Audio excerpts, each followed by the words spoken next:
Welcome to the University Elite Mental Health Podcast, where your host, Dr. Hans Watson, helps you to learn the why behind mental health issues that you or someone you love may be facing.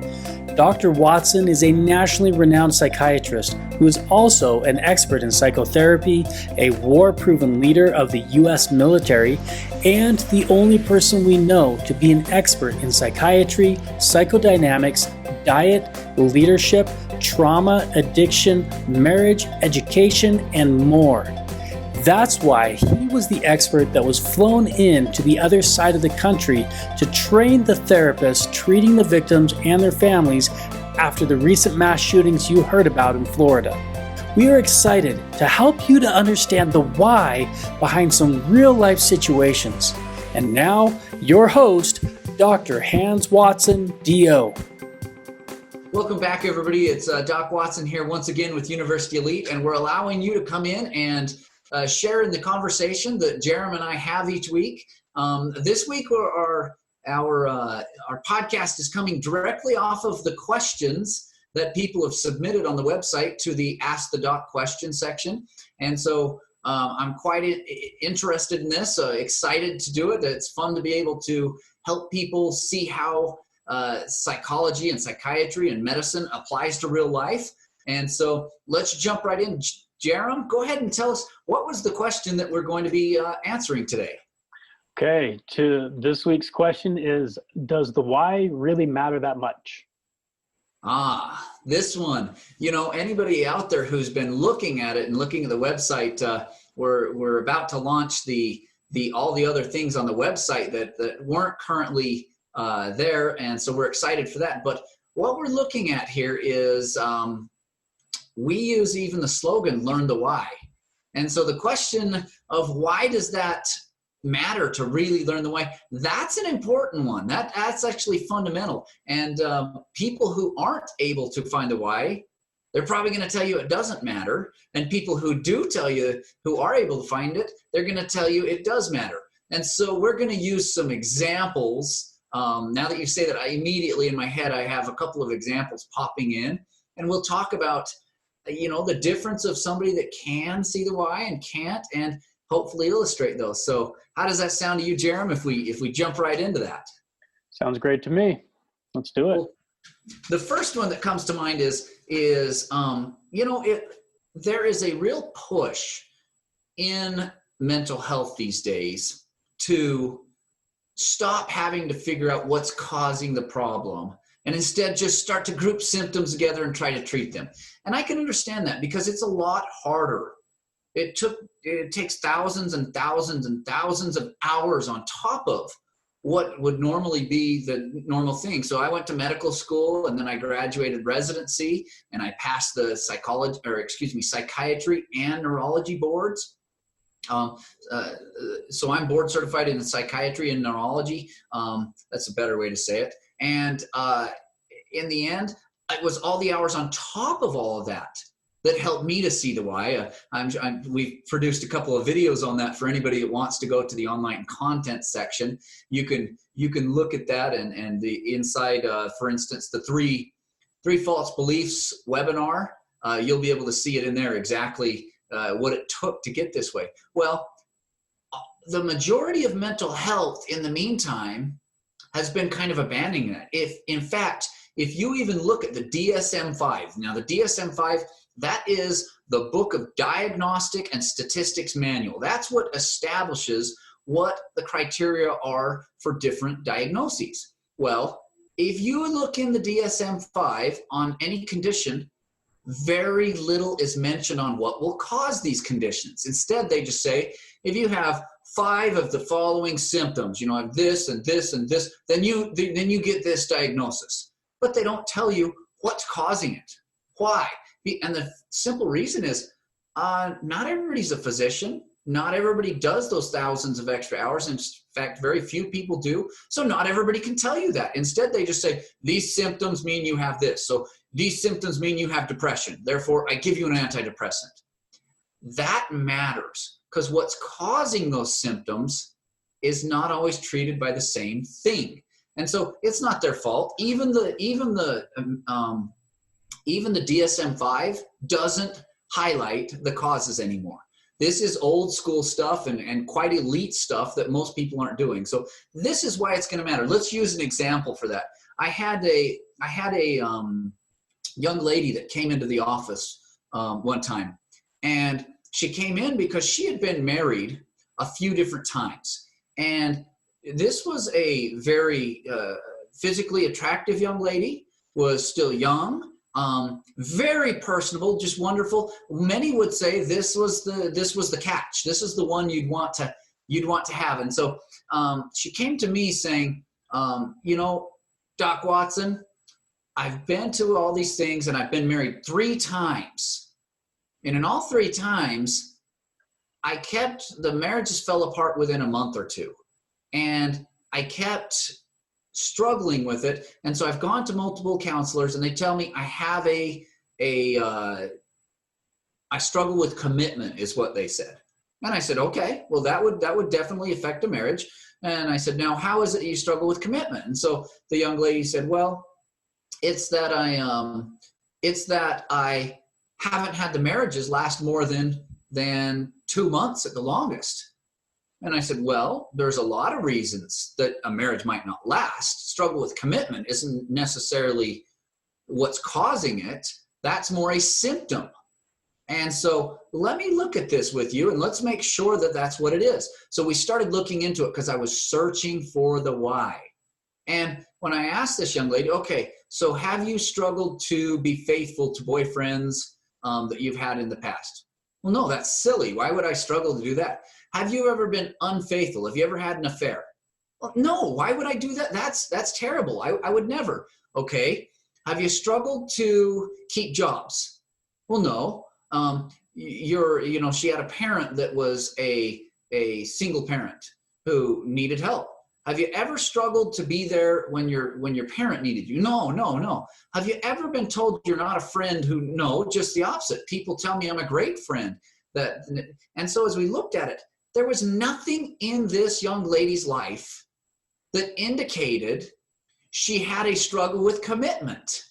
She just wasn't having an ability to make relationships work. And so by the end of the appointment, I said, okay. And I spent about 2 hours with this young lady. I said, you don't have a problem with commitment. Instead, it's something else. So, it was about halfway through the 2 hour time frame. And about starting the second hour, I started exploring more. And I said, okay, tell me about growing up. Well, grew up, and the parent that raised this young lady never had a boyfriend, the other parent had been unfaithful in the marriage, and there was some really bitter feelings to where the parent that she lived with couldn't even talk about him without just coming unglued. And so never had seen an examplist, and their home, wonderful people, but you know what? Their home just lacked much intimacy. And I'm not talking about physical intimacy. I'm talking about that ability to connect emotionally on a much deeper level. And it just wasn't there. Everything was so superficial. So this young lady was excellent at the dating portion, superficial. But a second it got to be intimate in that emotional level, she fell apart. She had never had an example of how to do that. And so I started asking, I said, okay, when you're married, let's talk about your sex life. Okay. And she told me how she had never been sexually abused or sexually assaulted. There was no abuse history there. Denied all of that. And instead, what she said was, well, I've never seen an example of parents in my life who even hold hands. And okay, what was it like then as you guys got married? Well, I'd get really excited to be intimate, and then I found myself hiding in the bathroom and not coming out. And I saw, you can just see. And so by the end, I started saying, you have a problem with intimacy, not commitment. And this young lady just started to cry. And she said, I have spent the last 2 years just beating myself up for not being willing to commit to something. And now you're telling me that it matters? I've never quit a job. I've worked the same jobs for 5 to 7 years. When I left, I did that. I've never left a friend high and dry. I'm the person they call when they need a friend, and just went through all these things. And when I finally said, you don't have a commitment problem, you have an intimacy problem, this young lady finally said, oh my gosh, I don't even know how to start there. So our therapy completely threw out the garbage of, this is a commitment problem, who multiple counselors had told this young lady that. And we started working on intimacy.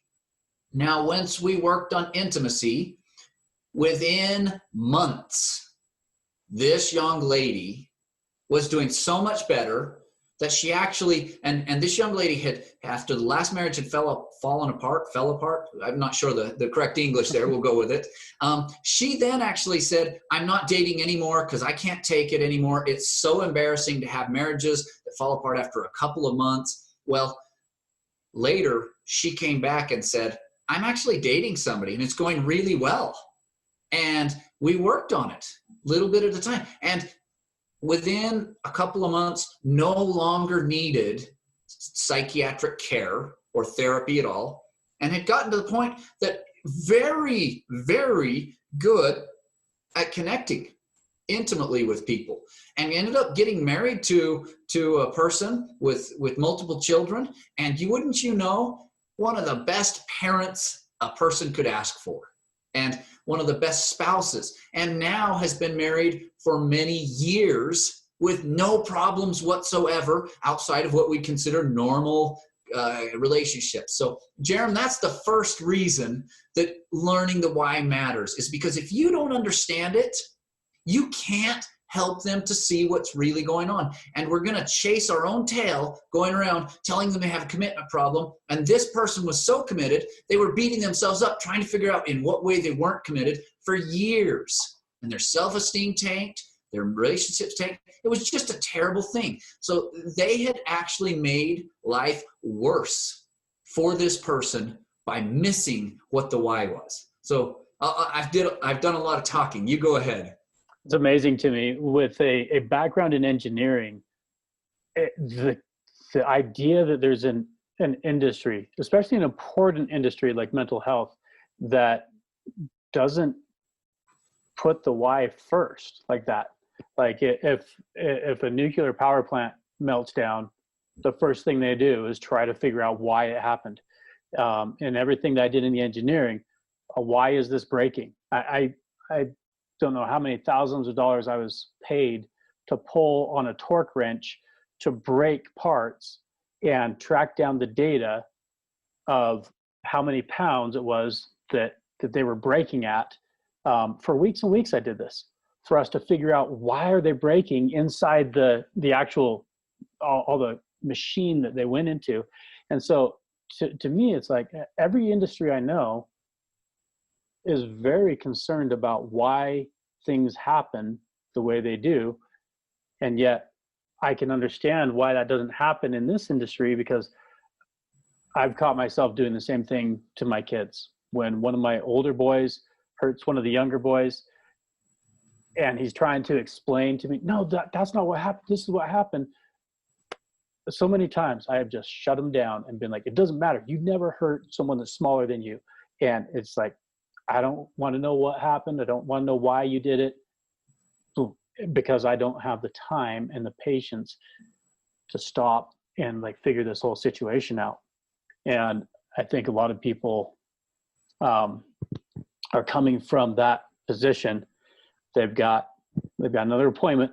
They're running out of time. They don't have time to go in and really diagnose this.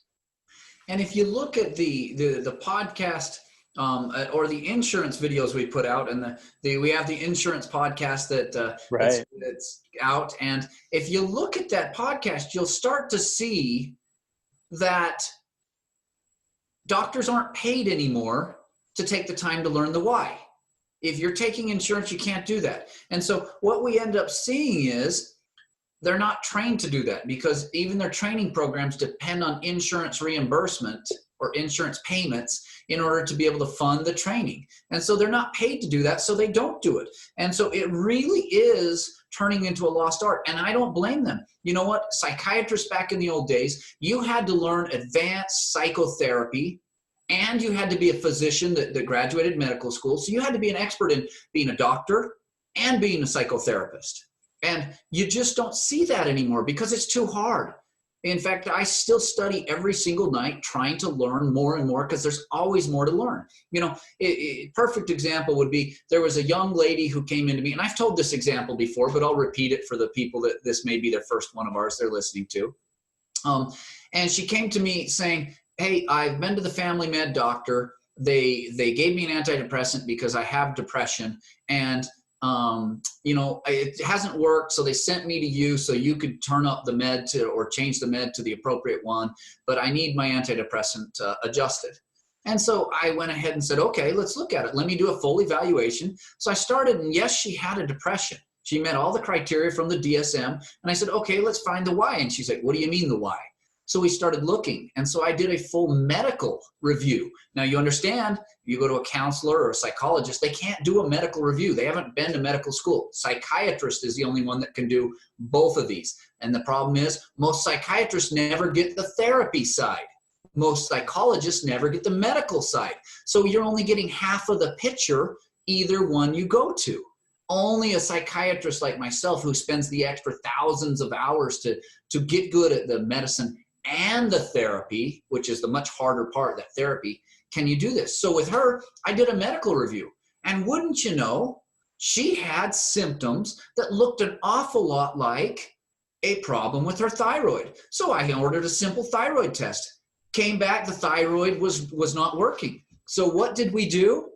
I went ahead and said, I'm not adjusting your antidepressant because a thyroid can also cause a depression. And I didn't hear any psychological reasons for that. New mother, loved being a new mother. Had a husband at home, very supportive husband. He was one of the reasons she wasn't more depressed. New baby, she loved the baby so much she looked forward to waking up at night and breastfeeding. I mean, this was the ideal mother. And so when we got back the labs for that thyroid, it wasn't working. So I went ahead and started thyroid hormone. It's a med called Synthroid, as we've talked about. Wouldn't you know, after her body had a chance to adjust to that, her depression went away. She lost weight. She started, her hair came back in thick. She wasn't cold in the hot weather anymore. Just everything started going. She felt great. And so then I said to the family med doc, hey, just please continue this thyroid medication. Needs to keep going. And shortly, we stopped all the antidepressant. She didn't need it. Whereas when she came in, it was, I'm struggling with depression symptoms still. Therefore, turn up our antidepressant. Here's the spoiler alert, Jerem. Mm-hmm. Antidepressants do nothing for a thyroid problem. You must have thyroid hormone to fix a thyroid problem. So if I didn't learn the why, we'd still be throwing more and more meds at this young lady and seeing more and more side effects. Whereas if I had just done the why from the beginning, I would have treated the Synthroid, which that is what I did. Her previous doctor didn't. That's why it matters. Do you want to get better? Do you want to get the right treatment? Absolutely. It's a no-brainer. Yeah. So I guess the last one I would talk about is really understanding the why allows us to also help our patients to a much greater level. As you watch the video that we just put out called The Emotional Winter, we talk about how emotionally people are in an emotional winter, and it's like 0 degrees and your landscape is like full of snow. People can find that on the universityelite.com at the other content section.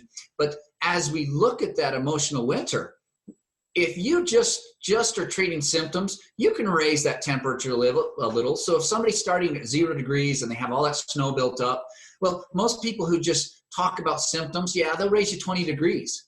But if you only raise them 20 degrees, you're not even to the melting point of water, which is 32 Fahrenheit.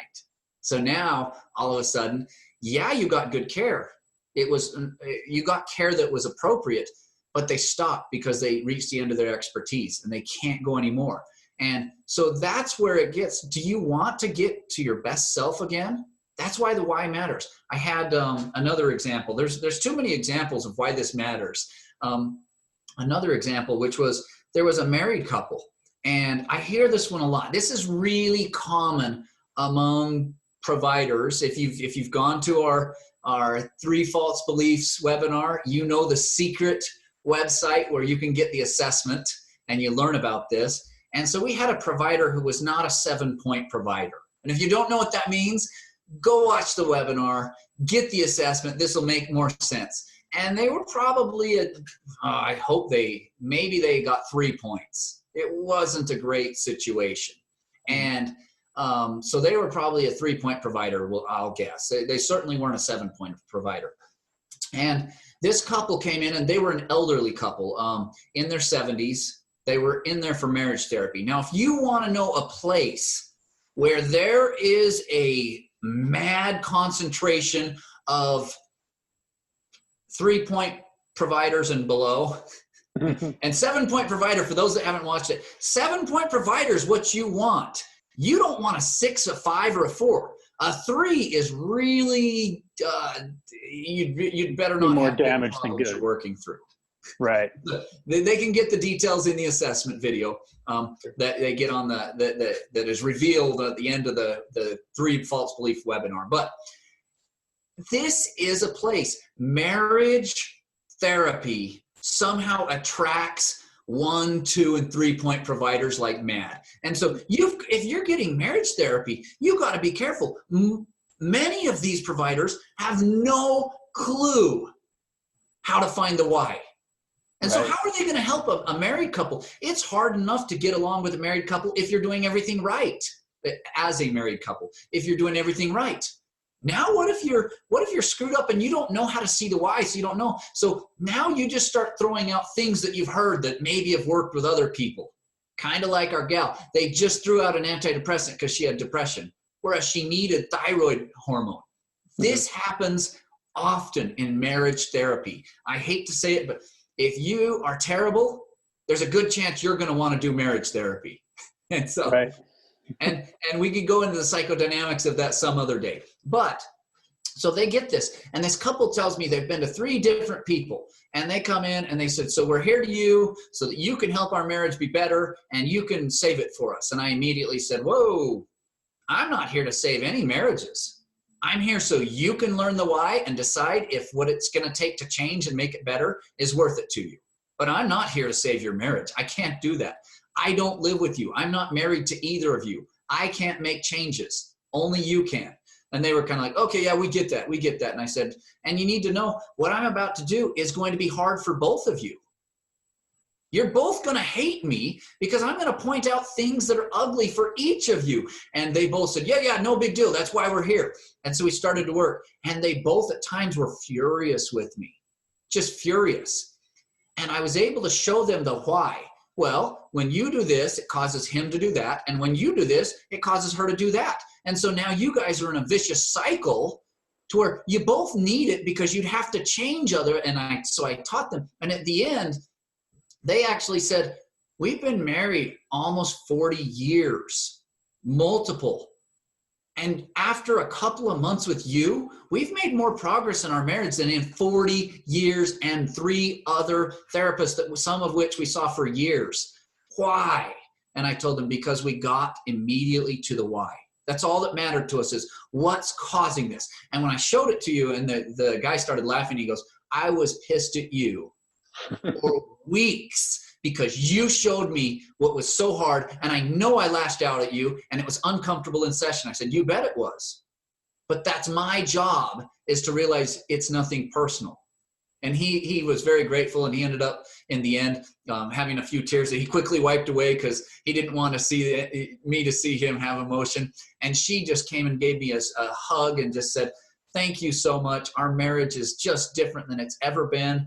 We're working on it. We actually have plans of what to work on. It's no longer just, hey, I don't feel appreciated, but now there's exactly why I don't feel appreciated. And I know why he's doing it. It's not because he doesn't appreciate me. It's because of things I was doing. So we each have the thing to work on, and we can't just blame the other person. We have to look in the mirror when we say, did I do that with the way I behaved? And so that's why the why matters. And this couple told me, why wouldn't somebody give us this 40 years ago?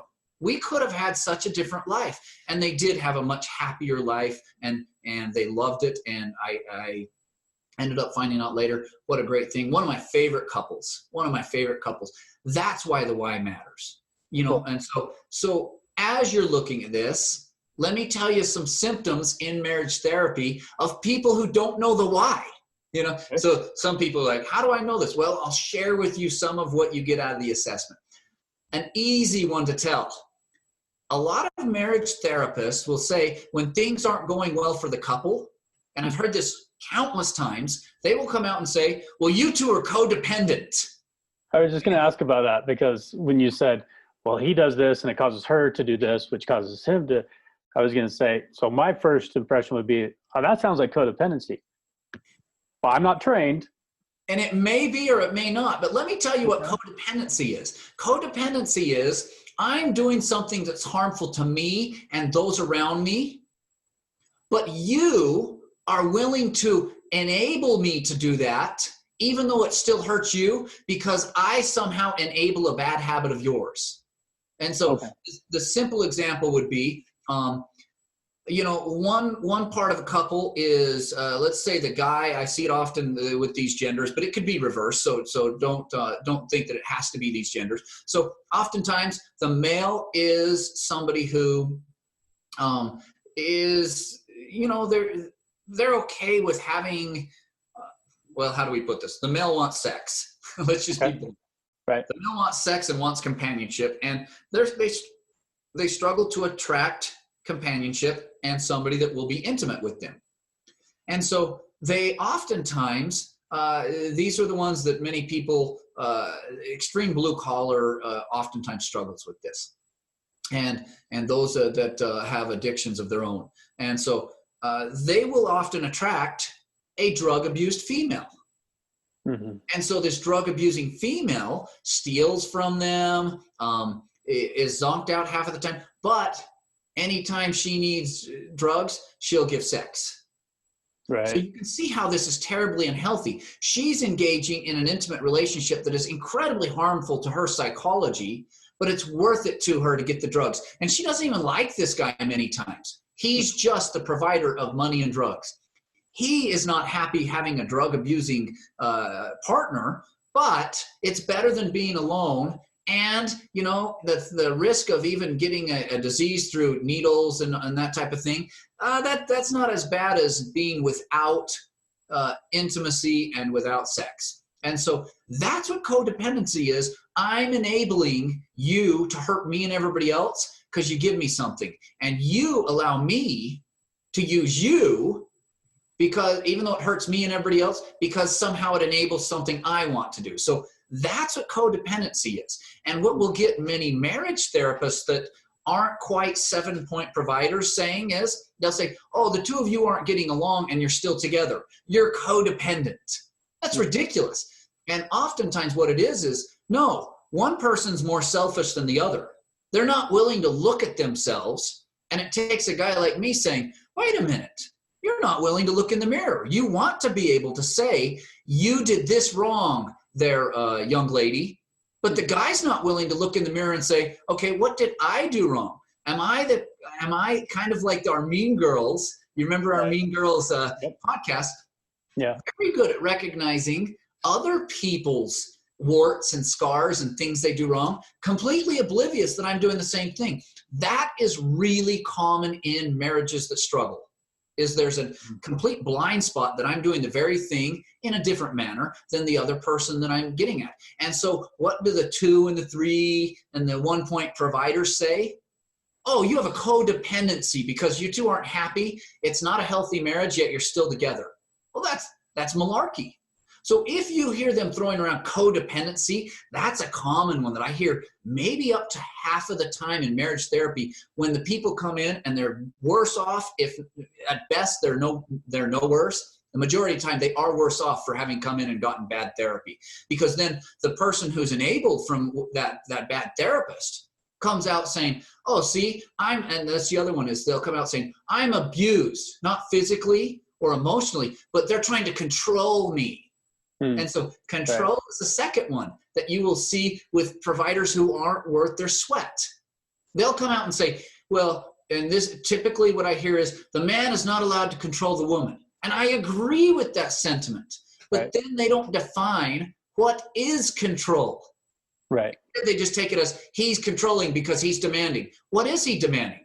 Well, many times what I hear is I'm demanding that if you want me home, you need to be home equal amount of time.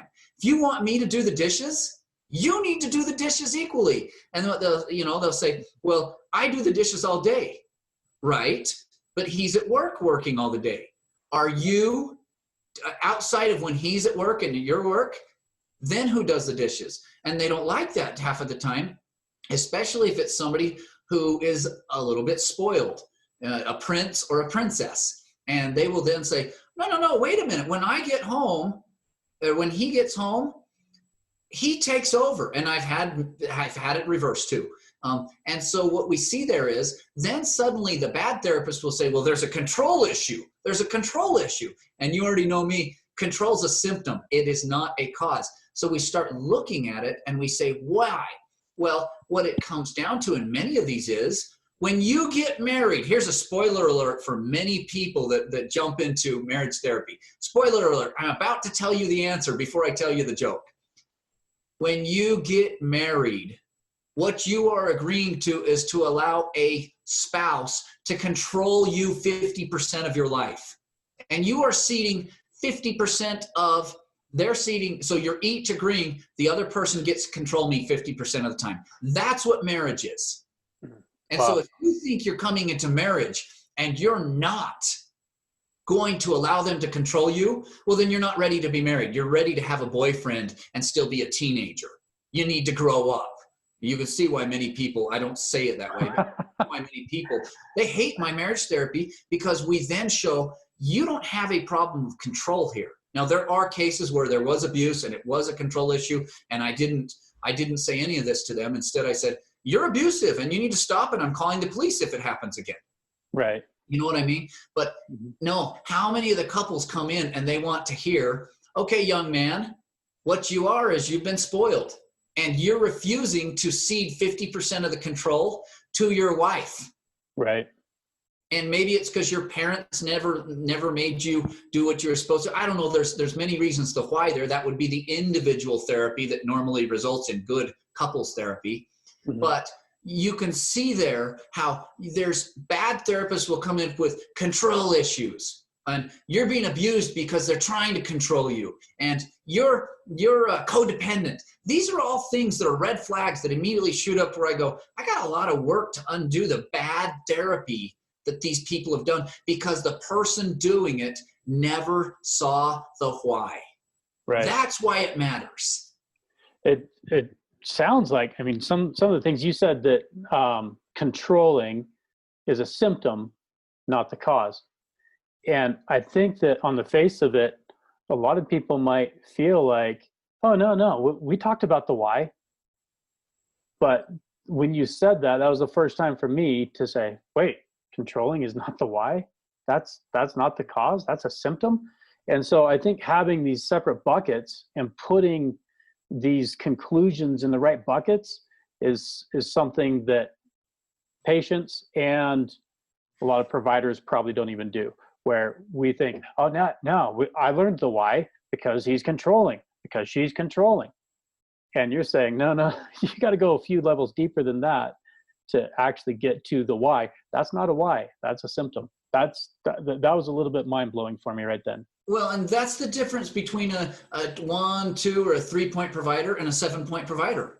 Right. I spent thousands, maybe even tens of thousands of hours studying psychoanalysis, psychodynamics, and looking at all these things till I finally started to understand these things. That's what it takes to be an elite provider, to where you can see the why. I can't tell you how many times the simple example I gave was, I worked with one couple, and you bet one of the big things, I'll be honest, it's the elderly couple. And one of the big problems was that woman had never come to grips with the idea that he got to control 50% of her life. Right. No, she was struggling with the idea that he got to control anything in her life, yet she ruled the roost in the home. And so then she was mad that he was always out of the home. And so there we had to talk about, why is he out of the home? Well, if you had no say and somebody got control more than 50% of your life, but they didn't get to control any of yours, now all of a sudden you've become the parent to them. This is a grown man. Why would he want to have a parent? He wants to have somebody he's intimate with. Well, now you have a parent-child type relationship where you're butting heads. How is the physical intimacy going to be with those two people? So, and for males, we know that is a very rewarding thing to show you accept me as a man, as your provider, as that champion. I was going to ask, how does that make him feel? Please, what's that? Sorry, I was saying, I was going to ask, how does that make him feel if she's not willing to come to the middle and offer what she's asking, what she's demanding? You know, I mean, I imagine that would affect the dynamic a bit as well. It did. And in fact, with both of these couples, the male and the female, I finally got them to the root of it, to where they could hear it. And the root was they trusted me, but not each other. And I finally told them, neither of you are willing to hear what you're doing wrong. You're only focusing on the other person. And a marriage cannot last when that happens. You don't have a marriage when that happens. You basically have a friendship with, and many times not even friendship, with the benefits of physical intimacy. And so as people look at this, if they come into marriage therapy or any other thing and they want to know the why, they better be sure they want to know the why. Because oftentimes it's the very thing you've been hiding from. Oh, I've been spoiled. My parents never made me look at the mirror. Now suddenly I have to. This is really hard. You know, I saw the sweet lady, and they changed within, I saw them for about 9 or 10 months, I believe. And within that 9 or 10 months, you saw them totally transform who they were. Wow. And you saw them totally change, because when they were willing to look at it, and they were willing to, it started with me in the session, and then they would come back and they'd practiced it at home. They'd actually tried it at home. They'd come and talk, and then where they were struggling, we'd work on it. And then they tried it at home, and then we'd work on it, to where they got the first thing they struggled with, that was pretty easy later on. And now they were to more complex things, and they were just gathering. But it all started, I had to actually work with that lady and say, if you don't get to the point that you can hear something that's wrong with you, it's not going to work. And I had to say to him, if you don't learn to say it in a manner that is more gentle, she's never going to hear it. And so you saw they each had something to learn. But the harder thing there was, she actually came in and said, I have never had to look in the mirror now that you've said it. And I hate it. And I'm still struggling with it. But how much strength did she show to admit that? That's where you finally saw the ice chip off and the two of them start to work together. And so oftentimes that's hard for the princes or the princesses, is when they have to admit, I've never been pushed to look in the mirror. And that's where the why, I can take you to the why, and I can show you multiple examples, and that will be the first time. And half of the time what they'll do is they'll say, I refuse to go back, he was too mean. And what are they really saying? I can't tolerate to look in the mirror and see that. So this is why understanding the why matters, because even though certain people go away from me and they say, he was terrible, I hated him for doing that, he was just mean to me, guess where they come back to when they're finally ready to get better? Person and showed them the why. Yes, and it's so common that people fire me and they're nothing to do with me, and then they later call back and say, well, we could try it again. And when they come back, they say, I've been thinking a lot about what you said. And then they come back, and there's never any hard feelings, of course. This is all part of you growing and maturing and gaining that strength. Just fine. If you need time, I'll give you time. And if your excuse you need to get a little time is you're fired, I can't stand you, fine. I welcome you back when you are ready to heal. And so I've even had some that went to 2 and 3 and 4 point providers that put them in that comfort cocoon where when you're in session, I'm going to tell you you're wonderful and that you're such a victim. And I'm going to tell you that you did nothing wrong and that you don't have to even look in the mirror, and you're going to feel good for the hour you're in with them. And then the second it ends, you feel rotten again because life comes back and it's still hard and you didn't gain any ability to look in the mirror or any new strength. And those people then come back to me after going through 1, 2, sometimes even 3 other providers. They come back to me and what do they say? Okay. And now they work on it. And then eventually, once we get them good enough, they don't need me. They say, I've been avoiding this for my whole life. Thank you for being so patient. And my answer is, you're welcome. That's my job. No hard feelings whatsoever. So That's why the why matters, because what if you were one of those people who weren't quite to the point that you could handle hearing the full truth, and so you needed to fire me? If I didn't understand the why behind it, I might be offended, not let you come back in, where the truth is I could help you. I really could. So me understanding the why helps me to be patient with you to where there's no hard feelings. I still can't think of a single patient who I wouldn't be happy to see. Right. Cool. So I think we've talked through it. How do you feel about our explanation of why the why matters so much? Was that how she asked the question? Yeah, it was. Sorry, let me pull that back up here. Does the why really matter that much? So that's an answer to the question. You've waited this long. If you've listened to our podcast to hear, the simple answer is, oh yeah, it matters that much and more. So I encourage you guys, if you want to understand why the why is so important, go ahead and watch that webinar with the 3 false beliefs, and we really hammer that in there. And I hope the examples that I've shared with you today. Now, hey, everybody out there, if you think you know these patients, just know I always change a lot of the demographics and the situations for these patients so that you're not getting the real story. That's normal because I'm going to protect them. And so sometimes what would be a pediatric patient, I'm telling you other things, but everybody's privacy is definitely kept here. But the points and the situations that we're doing, those are real. And so they matter. But their privacy also is extremely important. And the other thing is, it's so common with all these different things. We start to see a lot of stuff overlap to where, you hear a story, you may think it's you. And actually, I've had one patient when I was teaching a seminar say to me, you were talking about me, weren't you? No. But that was my exact situation. And I say to them, you think you're the only one who was struggling with that? Do you really think you're alone? It feels like you're alone, but you're never as alone as you think. More people understand what you're going through than you ever will know. And I can't tell you all the people, but you are not alone. Don't give up hope. There are more people, and they get better from the exact thing you're struggling with. And they, wait, that really wasn't me? That really wasn't you. I would never tell a story with an active patient or with somebody I'm currently working with or somebody that might be there. Heavens no, never do that. And they're like, but it sounded just like me. I know, sounded just like you, but you're not alone. And so that was encouraging to many of them. Hey, maybe I'm gonna be okay if there are other people that get over this. So, right. And that's the reason the why matters, is because then we can help them get over it. So any parting comments here, Jerem? I'd just like to mention that the webinar that you've mentioned several times, the 3 False Beliefs webinar, is at universityelite.com/webinar. And in that webinar, you can get the secret link to the assessment tool and training. And we'll put that in the show notes as well on both the podcast and the video. I wanted to mention that. And then the only other thought, just on the topic you're just saying, how many people know the same things?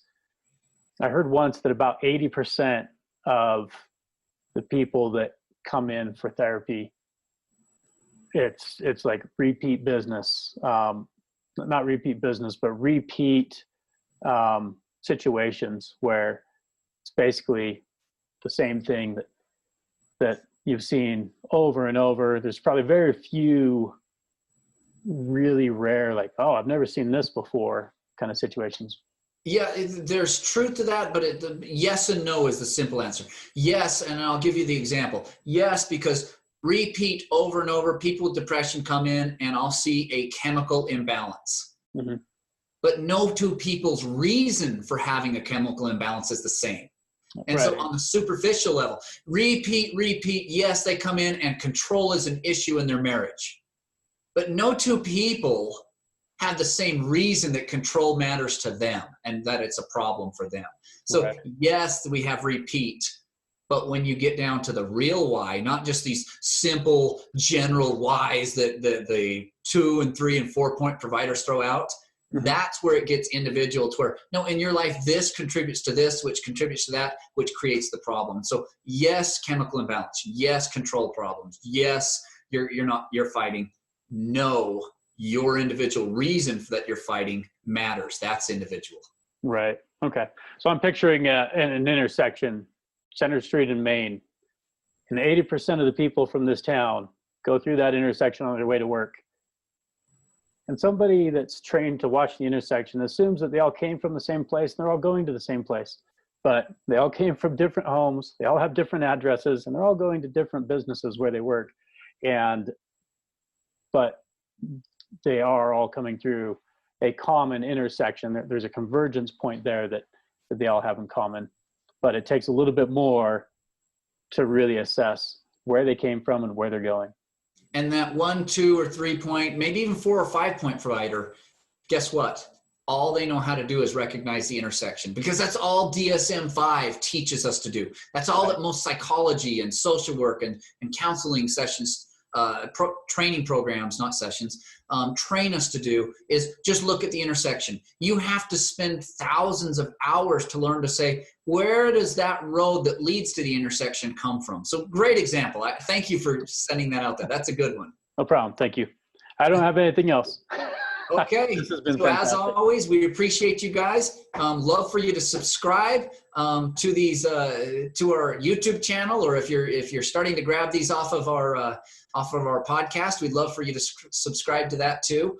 Makes a difference. And if you have questions, like always, ask the doc, and we look forward to the next time. And in the meantime, everybody out there, universityelite.com is where you can get all of this content as well as others. And also that webinar is at universityelite.com/webinar, or you can go into the main page there, and it should be down there just below the patient sign-in. So you look there too. Yep. And that's where the Ask a Doc section is as well, if you're wanting to ask a question. All right there. So easy to find. So that way you're not going to have to ask that question in there. You'll look at the Ask a Doc section and be like, hey, there it is. So in the meantime, thanks again for another week, and you guys out there, be well.